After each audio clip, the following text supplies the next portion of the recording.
You find yourself standing at the edge of a vast, unexplored ocean, but this isn't an ocean of water. It's an ocean of mind, of potential, of creativity, waiting to be unlocked.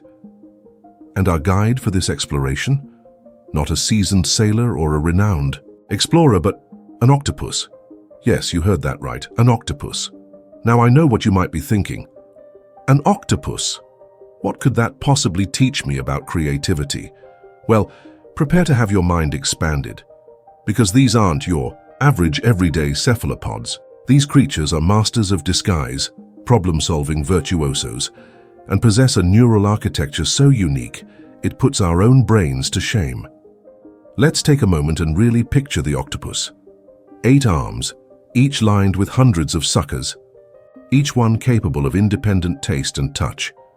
A body that can squeeze through any opening larger than its beak. The ability to change its skin color and texture at will, blending seamlessly into its surroundings. This isn't just an animal.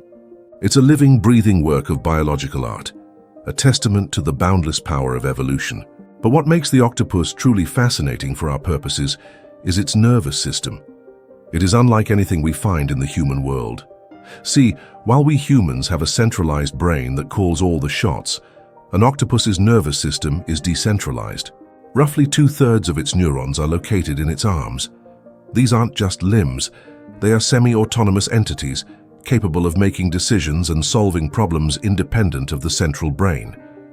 In fact, a study from the University of Naples found that severed octopus arms can still react to stimuli and even attempt to grab food.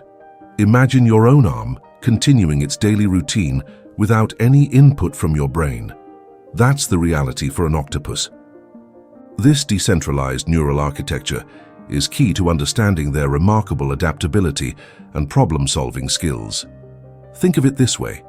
Instead of a single conductor leading an orchestra, an octopus's brain is more like a jazz ensemble, with each musician improvising and responding to the others in real time. This allows for a level of flexibility and responsiveness that is simply impossible with a rigid top-down system. What happens when the head of the operation isn't dictating every move? What emerges is a different kind of intelligence, one that's fluid, adaptable, and incredibly creative. This concept is what scientists call embodied cognition, the idea that our intelligence isn't confined to our brains but is distributed throughout our bodies and interacts dynamically with our environment. This is where the octopus provides an incredible model for understanding and enhancing human creativity. Now, you might be wondering how this applies to your own creative process. You, after all, probably don't have 8 arms capable of independent thought. Fair enough. But what if we could borrow a page from the octopus's playbook? What if we could learn to tap into a more decentralized, less rigidly controlled mode of thinking? What if we could learn to embrace a more embodied approach to creativity by letting different parts of ourselves talk to each other? Let's consider this concept of the octopus having no centralized ego. Without a single dominant I controlling everything, there's a freedom for unique solutions to emerge. Imagine a brainstorming session where there's no single person dominating the conversation, where every idea, no matter how outlandish, is given space to breathe and develop. That's the kind of creative environment we're talking about, and it's a creative environment that we can intentionally cultivate within ourselves, even with our one centralized brain. The human brain, although structured differently, is also capable of remarkable plasticity. We can learn, adapt, and rewire our neural pathways throughout our lives, and by understanding the principles of decentralized intelligence, we can begin to hack our own creative processes. This isn't about literally decentralizing our brains, but rather about adopting strategies that mimic the octopus's flexible and adaptive approach to problem solving. How do we do that? One technique is what I call perspective shifting. Imagine you're facing a creative block. Instead of trying to force a solution from your usual perspective, try approaching the problem as if you were someone else entirely. How would a child approach this problem? An artist? An engineer? A scientist? An octopus? By consciously shifting your perspective, you are essentially engaging different modules of your brain, allowing for a more diverse range of ideas to emerge. Let's go a little bit deeper into some practical hacks inspired by our 8-armed friends. We've talked about the octopus's decentralized nervous system.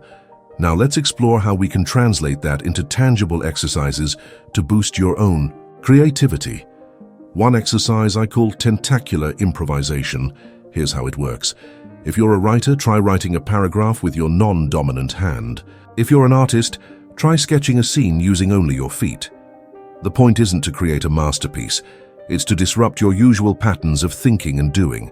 By forcing yourself to operate outside of your comfort zone, you're essentially mimicking the octopus's ability to engage different parts of its body in a coordinated, yet independent manner. This can lead to unexpected breakthroughs and insights, because you are forced to find solutions and workarounds in a way you are unaccustomed to. You are activating different parts of your brain that are normally inactive during your creative process. Another powerful technique is to embrace a degree of controlled chaos. Think about the octopus's natural environment, the ocean floor. It's a dynamic, unpredictable place full of shifting currents, hidden predators, and unexpected opportunities. The octopus thrives in this environment because it's able to adapt and respond to constant change.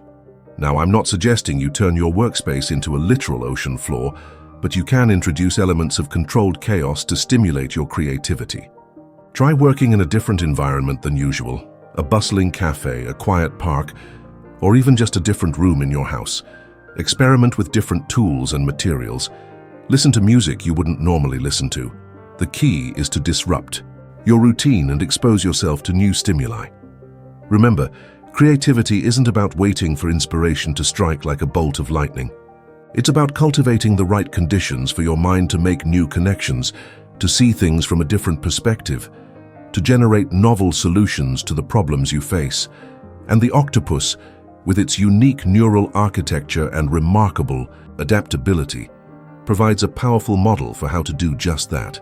By embracing a more decentralized, embodied approach to thinking, you can unlock your creative potential in ways you never thought possible. Let's revisit that image of the ocean we started with. You're no longer just standing at the edge, looking out at the vast expanse. Now you have the tools, the insights inspired by the octopus to dive in to explore the depths of your own creative potential. You're learning to navigate the currents of your own mind, to harness the power of your own internal ensemble of perspectives and abilities. The journey won't always be easy. There will be challenges, moments of doubt, and perhaps even a few creative shipwrecks along the way. But by embracing the principles of decentralized intelligence, by learning to think like an octopus, you'll be equipped to navigate those challenges with greater flexibility, resilience, and ultimately, greater creativity. So the next time you find yourself facing a creative block or simply seeking a fresh perspective, remember the octopus. Remember its decentralized nervous system, its remarkable adaptability, its ability to thrive in a complex and ever-changing environment. And ask yourself, what would an octopus do?